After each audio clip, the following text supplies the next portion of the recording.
शास्त्र कहते हैं जो केवल मांगता है वो ऊर्जा खोता है, लेकिन जो देता है वही शक्ति को प्राप्त करता है। अथर्ववेद में संकेत मिलता है कि दान से पहले मन का भाव महत्वपूर्ण होना चाहिए।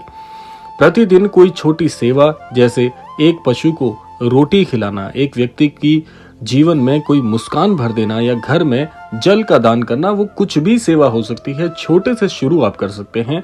यही कर्म मनोकामना को गति देता है। अब है चौथा कार्य जो बड़े ध्यान से सुनना है, वो है रात्रि का गुप्त नियम। और यही वो स्थान है जहां अधिकांश लोग असफल हो जाते हैं। सोने से पहले मन क्या सोचता है, यही ब्रह्मांड को अंतिम संकेत हम भेजते हैं। संतों ने कहा है, रात्रि का अंतिम विचार ही भाग्य का बीज बनता है। इसीलिए सोने से पहले हनुमान जी का ध्यान करते हुए अपने लक्ष्य को पूरा और मानकर देखना चाहिए। यही तक तो बहुतों को पता होता है कि जो हम मान लेते हैं वो हो जाता है, पर अब असली रहस्य बाकी है।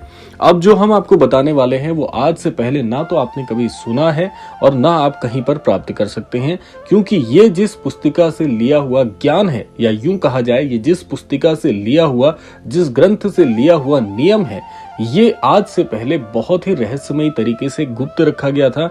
और बहुत अद्भुत संत होते हैं, उनके कुछ ही शिष्यों तक ये ज्ञान पहुंचा था जो आज के इस क्रमांक में हम आपको बताने वाले हैं।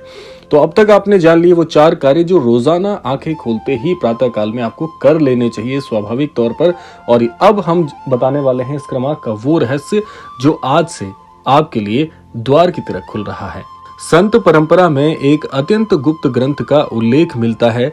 इस ग्रंथ का नाम है रुद्राक्ष रहस्योपनिषद हनुमत तंत्र, जिसका नाम सार्वजनिक ग्रंथों में लगभग ना के बराबर मिलता है।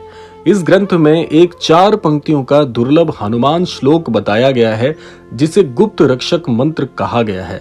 और अब आप उस श्लोक को सुनने जा रहे हैं। तो इस दिव्य श्लोक को सुनने से पहले हम आपको बता दें कि ये दिव्य श्लोक आप हमारे डिस्क्रिप्शन बॉक्स से प्राप्त कर लीजिएगा, क्योंकि वहां पर ये वर्णित है।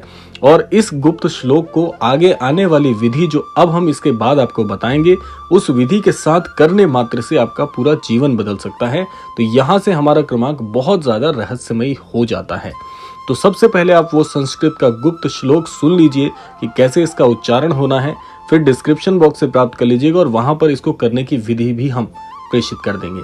तो ये गुप्त श्लोक कुछ इस प्रकार से है कि वायुपुत्रो महाबल चेतसी में निवस्तु सदा भीति नाशो दुरित घन मार्गदर्शी कपीश्वरः अज्ञात सिद्धिदाता च कर्म बंध विमोचकः रामदूत सदा पातु मम भाग्य प्रदीप का।